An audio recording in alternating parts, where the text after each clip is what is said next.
The Milltek Sports Civic Cup makes a trip to North Wales this weekend with a couple of 15-minute races to look forward to. This is rounds 8 and 9 of their 2021 championship, and two different races in one for the Cup class and the production vehicles. Let's run you through the grid that was formed earlier on after qualifying. So it's the Civic EP3 of Matt Luff, who's currently second in the championship, taking another pole position for the year, a 1:40.268, starting alongside Alistair Camp in the two Area Motorsport cars. Then Jamie Tonks and George Alp Williams.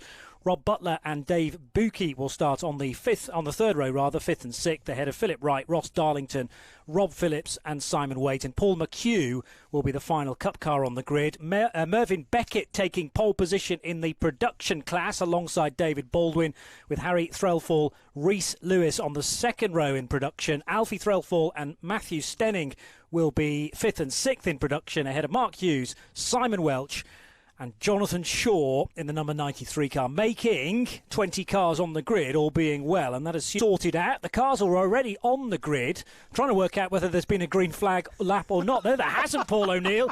This is the start of the race then. So round 9 of the championship, round 8 rather, about to get underway with the red lights on for a long pause. I reckon the red lights have yet to actually be shown to the drivers. The marshal walking up the grid, so this is now telling me that we will have a green flag lap, in fact, and a chance therefore to reflect on qualifying, which was held in kind of very misty conditions. That's the thing that struck me. Paul's still trying to work out at what stage of the start we're at, but there's a warning board being shown. That's, I think, the 5-second board to everybody, or at least the 10-second board.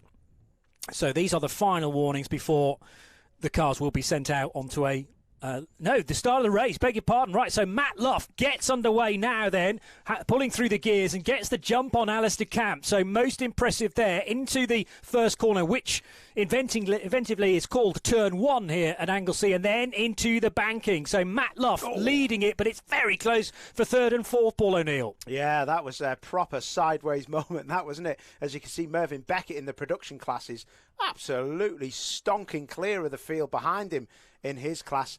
But great start from Matt Luff, leading the way for Area Motorsport, and it looks like he's just trying to keep out of the tow and keep out of trouble. Look at this.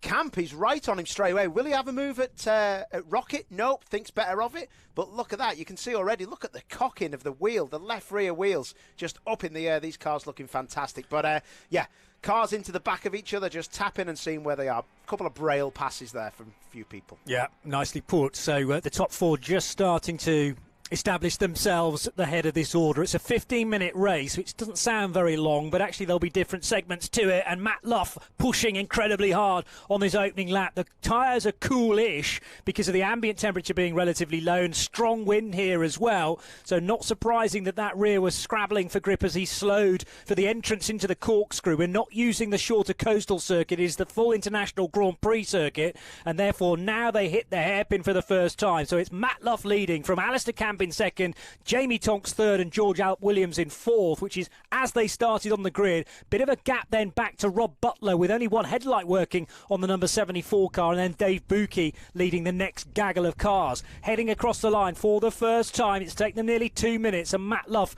has built himself nearly 7/10 of a second lead over Alistair Camp in the 45 car.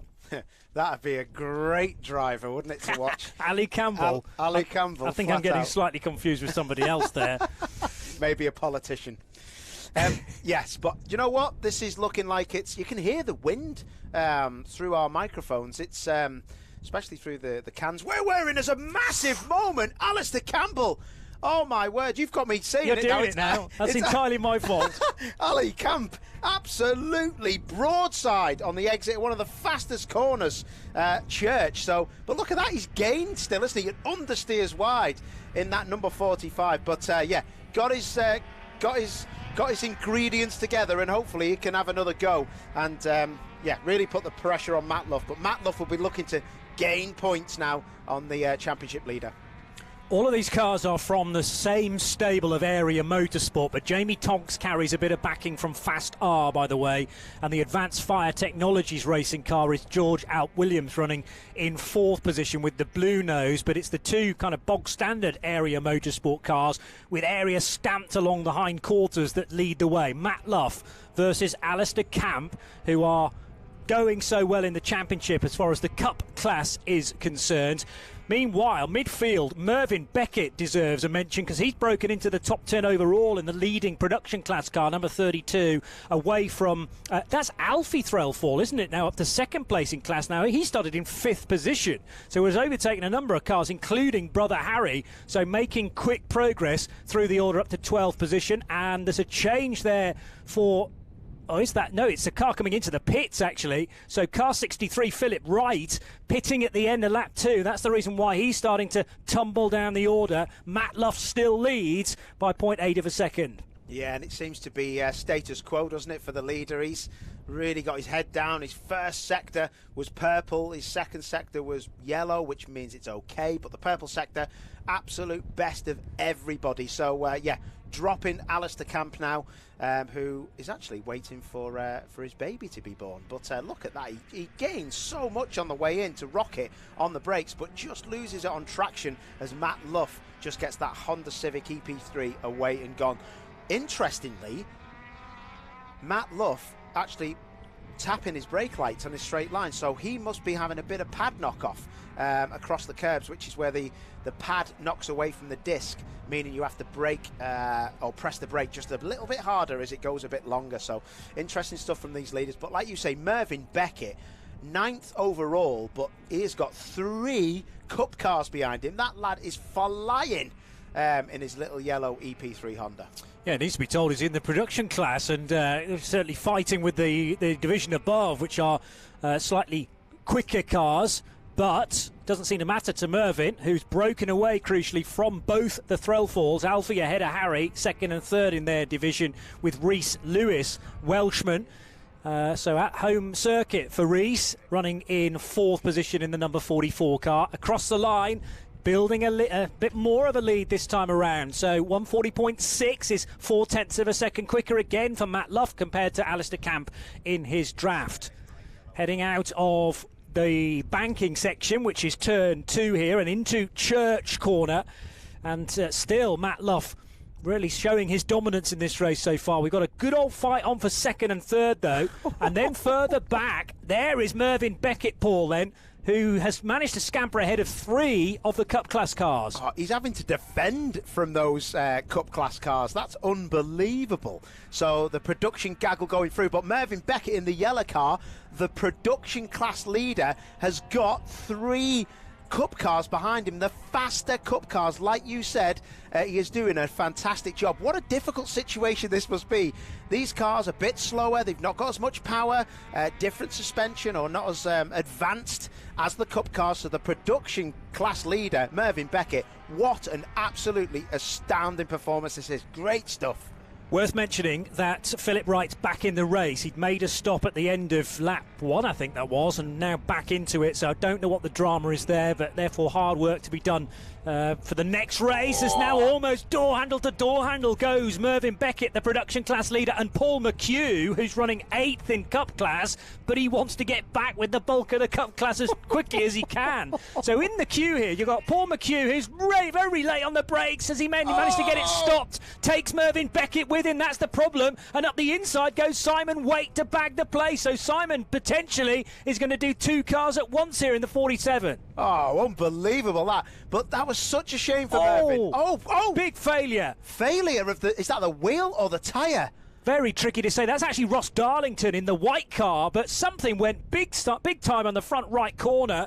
Either it's the wheel, so that's part of the suspension maybe that's gone on the front right corner and sent him straight off the track at the bus stop corner. Yeah, maybe a wishbone failure or a ball joint failure on the car. Very interesting that was. But back to the leaders, because there's purple sectors being put on the screen, and Camp is now into the back of Luff, round the outside. That will not work. You've got to get the cut back if you're going to try that again at Rocket. Into Peel now. It's going to be a late lunge if he's going to get it done. I wonder, maybe is Matt Luff, the leader, struggling with his brakes? I did see those brake lights flashing with a bit of pad knock-off. If you get on them, if you get on those cars, he's going to get down the inside. Is he? No, just closes the door, and Luff lives to fight another day, but he'll be out the throttle because he's running wide. It's game on, Johnny Palmer. Team manager at Area Motorsport will not be enjoying this at all. He'll be biting his nails, wanting one of the two cars, of course, to win, and ideally for them to be side by side across the line, but they do not want to be taking chunks out of one another. This is bringing Jamie Tonks back into the fight as well, because as Matt and Alistair squabble amongst themselves, and Matt's got the arm out there to recognise the yellow flags, I think, and the fact that Ross's car is off at the final corner. So they go through there, no overtaking. Then they'll be greeted by a green flag coming out of the bus stop, and that doesn't. You don't need to offer an invitation to Alistair Camp to go side by side into turn one. Jamie Tonks could be the one to really look out for here. The black car with the gold stripes. Oh, around the outside, Paul. Oh, that's never going to work. He's not going to get that done, because that fast church corner coming up, you're never going to get round the outside of there. Look at Jamie Tonks now in third place. Oh, a bit of flash of the brake lights from Camp.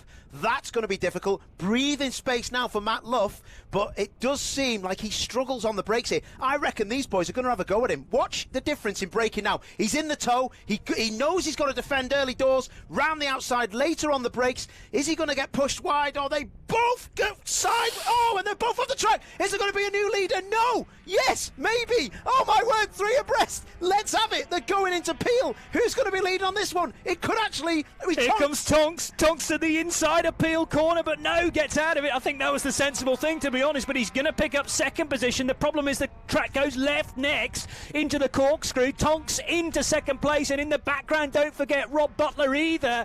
But you do have a new leader. Alistair Camp has got ahead of his teammate Matt Luff to lead down Tom Price Straight for this, the 6th time. What an intense fight this is, as Tonks looks to the inside but thinks better of it, but he's locked up, has Camp, and he'll go wide through the hairpin, and that will give Jamie Tonks a chance to lead at least for one corner, Paul. Wow, what a race. Amazing respect between all of these 4 drivers, especially the top 3. But Butler is just waiting for contact or somebody else to run wide. These cars really struggling with 4 minutes to go. So many mistakes from these top 3 in the championship. Unbelievable stuff. Anyway, we can bolt another 10 minutes onto this, because this is superb stuff. A nature, I think, of the championship, but also what racing here at Anglesey can produce as well. As again, very late on the brakes there, Alistair Camp losing momentum potentially. He lost a lot of grip, certainly, into the banking, and that might bring Matt Luff back into it. Also, the Rob Butler car in 4th position there, looking lively as they head through Church, which is a very fast corner indeed. Now effectively down the back straight, but you never give up turning through this section and need to set the car up just right into Rocket. Only a couple of laps to go here, Paul, and you get the feeling if a move is to be made, it could be a crucial one. Matt Luff in 72, very late on the brakes, but doesn't give him a position. Wow, this is just amazing stuff. Butler just looks like he's waiting in P4 for any of these 3 area cars to absolutely make a massive mistake. So Matt Luff down in 3rd after starting on the pole. Camp in 2nd place, looking like he's struggling. Now Camp is having to defend from Luff. Luff is looking super quick. You can see the car has got more rotation in the hands of Luff in P3, and the 2nd place car really does look like it's struggling now as Tonks is making a run for it.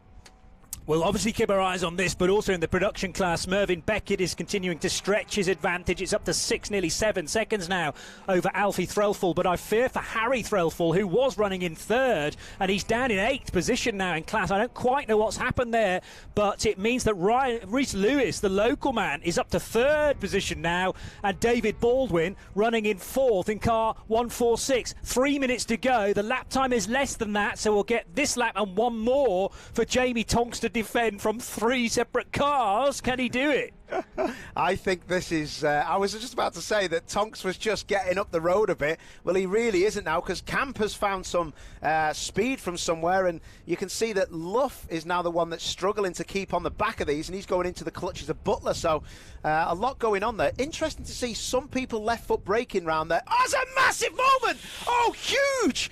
First of all, Tonks went sliding sideways, and then you had, I think... It was Camp. It was Camp. On the grass. On the grass, and that's put Matt Luff into P2. Unreal. Something going on down there. Butler down the inside, up to third. Great move. Can he get it stopped? Yes, he can. Superb on the inside of the first bit of rocket. And, of course, Alistair Camp is still recovering from that very, very worrying moment where the sea's getting closer and closer to you on the left. But he's managed, I think, just about to clean his tyres off after that real grass-tracky couple of metres, and now rejoining. Still a chance of a podium here for Alistair Camp as they get their cars stopped into the entrance to the corkscrew. The other part of the track heads right, but we head left, and down Tom Price straight again. This will be the end of lap 8 shortly, and there'll be one more lap to go. Jamie Tonks, though, starting to judge that bit of a gap really well. I just wonder whether that's enough now to manage this race to the finish. Yeah, I think it is. It's got to be. I mean, something was going on down there. Was there some kind of drizzle or something put down at Church Corner? It was bizarre how we've seen both leading cars, one have a massive sideways and the other end up on the grass. So very interesting. Tonks just needs to control this now, and like you said before, Mervyn Beckett absolutely up the road in the production class. He is miles up the road. Great stuff from Mervyn Beckett in the yellow EP3 Honda. Yeah, most impressive. 4 seconds, nearly 5 actually, the gap between Threlfall in second in production and then David Baldwin. So something's happened to Rhys Lewis. He's still there, but he's been overtaken by David Baldwin, which has changed the final podium position for the time being. Now the fight is definitely between Rob Butler and Alistair Camp, who's recovering in the 45 car after leaving the road a lap ago. Camp so good through that kink just before Rocket. Can't quite get level with Butler's Liquid Moly back car, though. Almost pushing him through the first bit of Rocket, but good car placement from Butler. Yeah, very good car placement from Butler, and he really has just waited and waited and waited, and then he pounced, didn't he, to get up into third place. And if he can hold on to it, this will be a great result, because I tell you what, that was a great move and a brave move up to Rocket. But Camp just struggling again with that left rear, just locking up on that car, and it really has been a difficult day for the brake pads on these Hondas, because there's been lockups, running wide, big slides. Definitely been difficult, but great stuff, as again you can just see they're just trying to get these cars stopped. It's very difficult. Even in these short races, the brakes do take a pounding, though. There's lots of fast sections here at Anglesey into slower corners where you're leaping on the anchors, so I'm not surprised that we do get brake problems here and there as Butler has to put the car right in the middle of the road. Round the outside goes Camp, maybe to try and pick off, but it will be a win for Jamie Tonks to take victory in the Cup class ahead of Matt Luff, and Rob Butler in third, just about fending off Alistair Camp. But what about Mervyn Beckett's drive through the order? At one point he'd put 3 Cup cars between him and the second place runner in prod, Alfie Threlfall. Well, it's going to be something in the region of 7 seconds this advantage for the bright yellow 32. Mervyn Beckett almost in a class of his own today, and this doesn't bode particularly well for race 2, because Mervyn showing his dominance around Anglesey, turns the car through bus stop beautifully, and there's the checker for the production class win. Absolutely brilliant, and a great pole. He was on pole by a second, remember, but absolutely brilliant stuff. And just looking at where Rhys Lewis finished, he was actually up into third, but he dropped down to, looks like fifth. Yeah, yes. Bit of a shame there for him, but he will, I'm sure he'll get back up to business. It's all changed, Paul. It's all changed. What's happened on the last lap? Because all of a sudden coming through into second place, unless it's a timing glitch, but I've got Mark Hughes in second place now in the production class. We're still waiting for Alfie Threlfall. Has there been a collision late on? Because into third position will go Simon Welch. I just wonder whether those cars did cross the line and haven't triggered the timing system, or has there been an almighty get-together on the final lap in production class, which has really thrown everything completely topsy-turvy. Well, like you say, we're still waiting for Threlfall to come through. Yeah, well, it looks like if it's to go off the TSL, the timing, it looks like Threlfall, Alfie, has not come over the line. So, yeah, well, let's just make sure it's not a timing issue, because there's obviously something a bit awry with what's gone on. But, yeah, we'll see what happens there. But it doesn't look like he's come across. And there has been a couple of little glitches on the timing screen, isn't there? But, yeah, that was very interesting end, wasn't it? Well, what we have, let's read it as we see it. Mervyn Beckett winning in the production class by, in fact, 14 seconds ahead of Mark Hughes, and the 66 car is circulating now, not very far away from Mervyn Beckett. So I think we did have Alfie Threlfall across the line. In actual fact, it's just that even now his transponder hasn't triggered the timing loop. So, I mean, TSR are now been put back in manually, so that answers a bit of a question there. So Mervyn Beckett winning production as they're all slowly put back in by the hard-working team at TSL. Alfie Threlfall does make the podium and in second position, and David Baldwin in third spot. So we can breathe again, because that's making a lot more sense to me now, the order in production. What an absolutely brilliant race, wasn't it? From, you know, production, Mervyn Beckett just up the road, but some great battles within the field in that class. But unbelievable stuff from Tonks, Luff, Butler and Camp. That was what we call Civic Cup racing. Absolutely beautiful. I think it's a great advert for Anglesey. Now, we all know, you know, unless you live in North Wales, this is a long distance to travel to this track, but getting here, it's so rewarding because it can produce racing like that. But it's also a terrific advert for the Milltek Sports Civic Cup and the sort of racing that is on offer.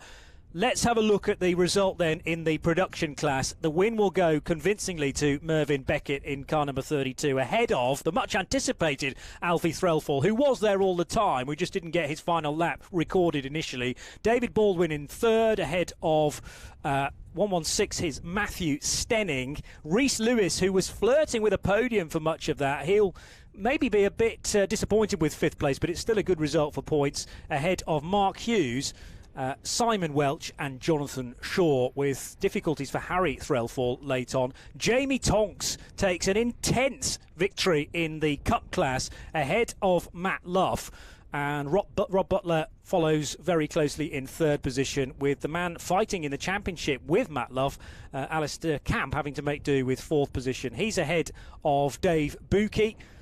George Alt Williams in sixth place, ahead of the car of Rob Williams.